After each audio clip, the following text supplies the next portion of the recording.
साल 2012 की बात है।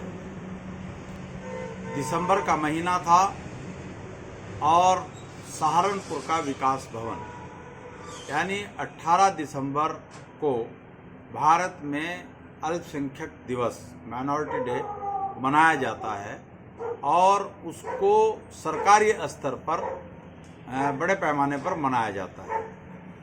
अखिलेश यादव की सरकार थी और सहारनपुर के विकास भवन में कार्यक्रम था।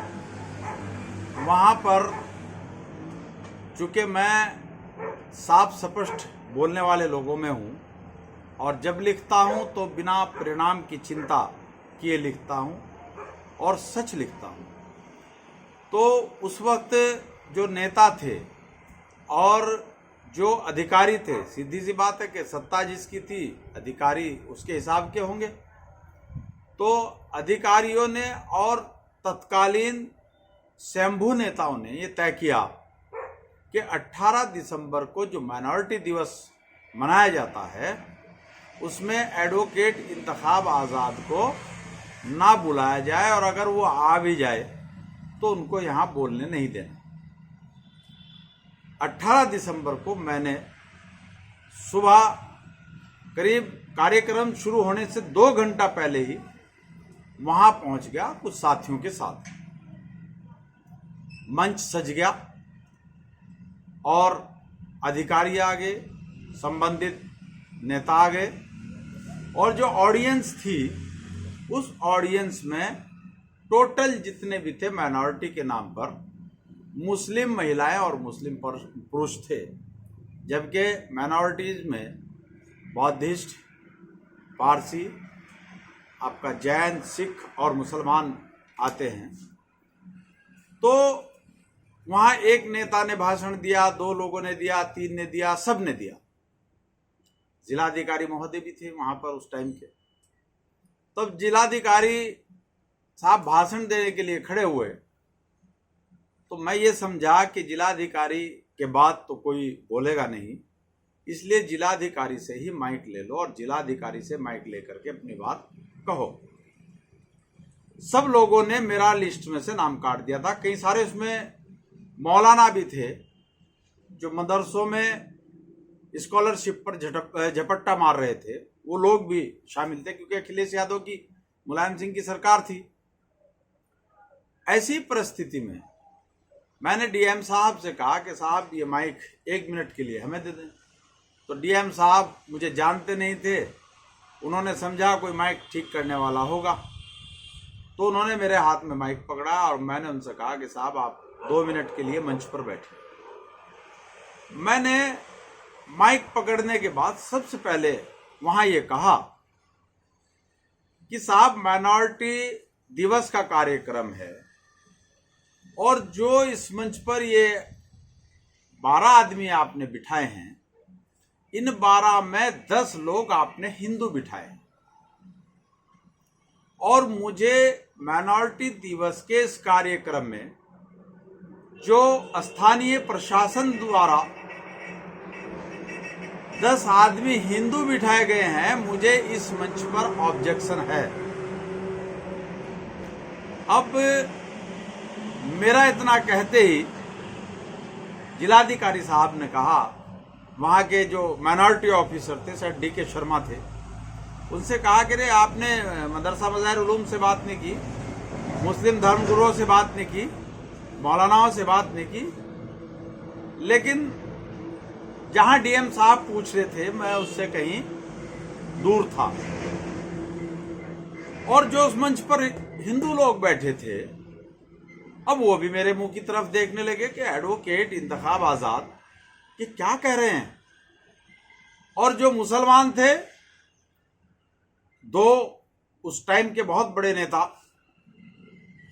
उनमें से एक अब इस दुनिया में नहीं रहा, अल्लाह उनको जन्नत दे, वो 8-9 दफ़ा राज्यसभा लोकसभा में सांसद रहे और विभिन्न पदों पर रहे, उपराष्ट्रपति का चुनाव भी लड़े एक्सेट्रा, और दूसरे मुसलमान नेता थे। तो जब वहां अफरा तफरी हुई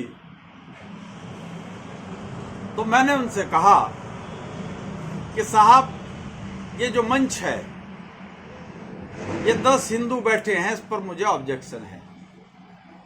तो एक क्यूरियोसिटी पैदा हुई और लोगों में उत्सुकता बढ़ी कि आखिर ये कहना क्या चाह रहे हैं।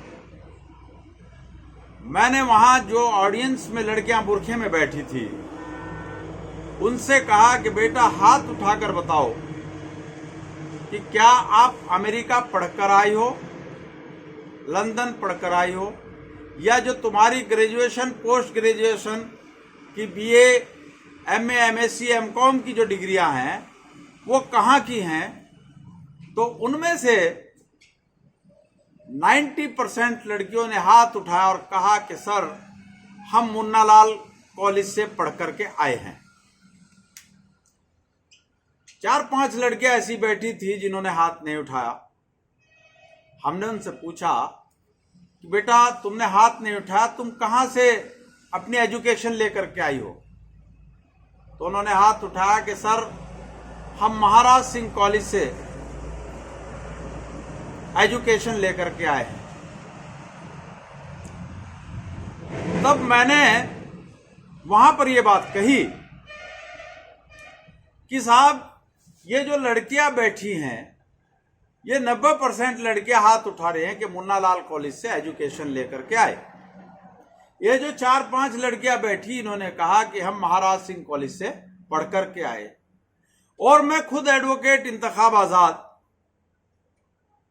मैं लाला प्रद्युमन जैन के जेबी जैन डिग्री कॉलेज से एलएलबी किया। मैंने उनसे कहा कि कहने का अभिप्राय यह है कि अगर बाबू मुन्नालाल के पास पैसा हुआ, धन दौलत हुई, तो उन्होंने मुन्नालाल कॉलेज खड़ा किया और वहां से मुस्लिम लड़कियां एजुकेशन हासिल करके आगे बढ़ी और आज माइनॉरिटी दिवस की इस बैठक में बैठी हैं। और जो 2-4 लड़कियों ने हाथ उठाया, उसमें अगर बाबू महाराज सिंह के पास पैसा हुआ तो महाराज सिंह कॉलेज सहारनपुर के अंदर खड़ा है और वहां से मुस्लिम लड़कियां भी ग्रेजुएशन पोस्ट ग्रेजुएशन की डिग्री लेकर के आ रही हैं। और अगर लाला प्रद्युमन जैन के पास पैसा हुआ तो आपके सहारनपुर में जेबी जैन डिग्री कॉलेज खड़ा है।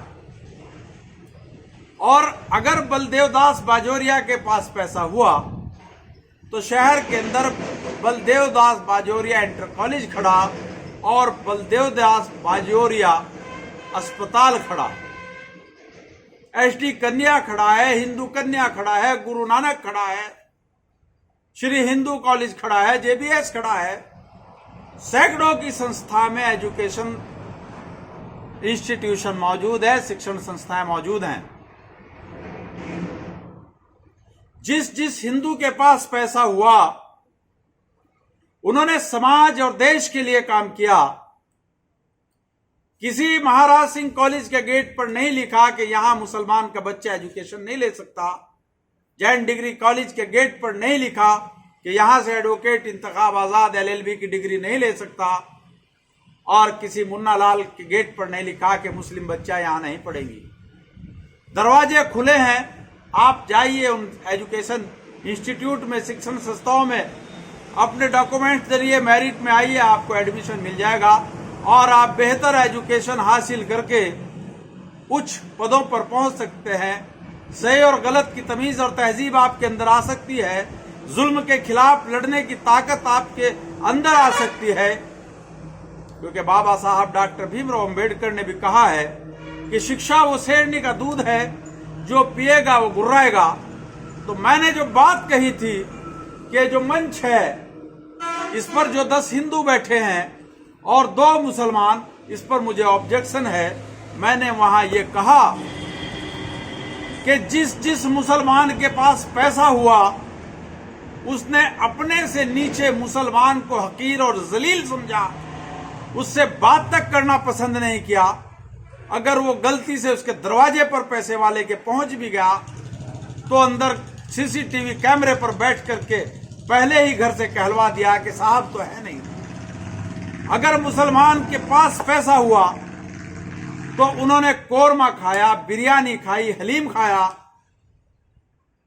और उन्होंने अपनी बड़ी बड़ी कोठियां बनाई, अपने फार्म हाउस बनाए, अपनी औलादों की अय्याशी के लिए पहाड़ी क्षेत्रों में जाकर के हिल स्टेशनों पर उन्होंने फार्म हाउस बनाए, करोड़ों की संपत्तियां इकट्ठी की और उन्होंने मुसलमान या देश और समाज के लिए कोई ऐसा काम नहीं किया कि जिससे उनको याद किया जाए। मैंने कहा था कि मुसलमानों में नियाज मोहम्मद खान साहब ने जो इस्लामी इंटर कॉलेज बनाया था, इस कौम के लोगों ने उनको भी जहर का प्याला पिलाकर उनके बच्चों सहित मौत के घाट उतार दिया था। मैंने उनसे कहा कि हमारे जीवन में, हमारे वजूद में जो भी थोड़ा बहुत है वो अगर योगदान है तो हिंदुत्व का है, लाला प्रद्युमन जैन का है, बाबू महाराज सिंह का है, मुन्ना लाल का है और सेठ बलदेवदास बाजोरिया का है। मुसलमानों का किसी आम अवाम के जीवन में, उनके रहन सहन में, उनके खान पान में, उनकी तरक्की में किसी मुसलमान का कोई योगदान नहीं है। इसलिए एडवोकेट इंतखाब आजाद इस मंच पर ऑब्जेक्शन करता है और जो ये 12 लोग बैठे हैं और 10 हिंदू बैठे हैं, मैं ये मांग करता हूं कि ये 2 मुसलमान जो बैठे हैं, इन्होंने एक प्राइमरी पाठशाला भी अपने 45 साल की बादशाहत में सहारनपुर को नहीं दी है। इन 2 मुसलमानों को इस मंच से हटाया जाए और 2 हिंदू ला करके इस मंच पर और बिठाया जाए ताकि सही तरीके से, ईमानदारी से उनका सम्मान किया जा सके।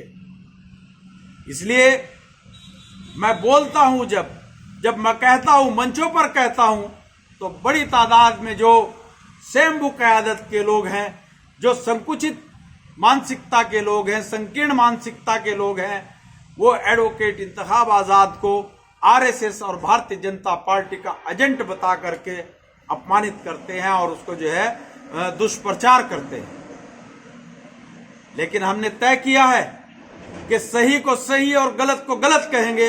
अगर भारतीय जनता पार्टी के लोग गलत करेंगे तो उनको भी कहेंगे, लेकिन मुसलमानों को भी अपने गिरेबान में झांकना होगा कि दौलत तुम्हारे पास भी है, तुम उस दौलत का इस्तेमाल समाज, देश और अपने समाज की दुखी, पीड़ित, शोषित, जो तरक्की के आखिरी पैदान पर पड़ी आवाम सिसक रही है, उसके लिए तुम क्या कर रहे हो? तुम सिर्फ अपने लिए महंगी महंगी गाड़ियां खरीदते हो, महंगी महंगी कोठियां बनाते हो, फार्म हाउस बनाते हो और दूसरे संसाधन उपलब्ध कराते हो। तुम्हारा मुसलमानों की तरक्की में कोई योगदान नहीं। तुम सिर्फ इतना करते हो कि राजनीतिक मंचों पर बंद कमरों में बैठ करके तुम मुसलमानों के अंदर हिंदुओं का खौफ बिठाकर अपना आर्थिक, राजनीतिक और धार्मिक साम्राज्य खड़ा करके हमें गुमराह करते हो। साथियों, ये बात मैंने सहारनपुर के विकास भवन में तत्कालीन जिलाधिकारी की मौजूदगी में कही थी और उस वक्त के तमाम समाचार पत्रों में मेरा ये वक्तव्य प्रमुखता के साथ छापा गया था कि एक अधिवक्ता ने भरे मंच पर जिलाधिकारी की मौजूदगी में ये बात कही। अगर मैं कहीं गलत हूं, मेरी बात गलत हो, तो आप कमेंट बॉक्स में लिख करके मुझे बताएं ताकि मैं अपनी गलती को भी सुधार सकूं। अन्यथा मैं इन लोगों से यही कहूंगा कि आप हमें गुमराह करना बंद कर दें और गिरवान में झांके कि आपने हमारे लिए क्या किया है और क्या नहीं किया है। साथियों, आपने मेरी बात को ध्यानपूर्वक सुना, उसके लिए आपका बहुत बहुत धन्यवाद। और साथ ही मैं आपसे दरख्वास्त करूंगा कि आप अपने मोबाइल में YouTube पर जाकर तहलका एक्सप्रेस चैनल को सब्सक्राइब करते हुए अपनी राय दें। जय मूल निवासी, जय संविधान, खुदा हाफिज।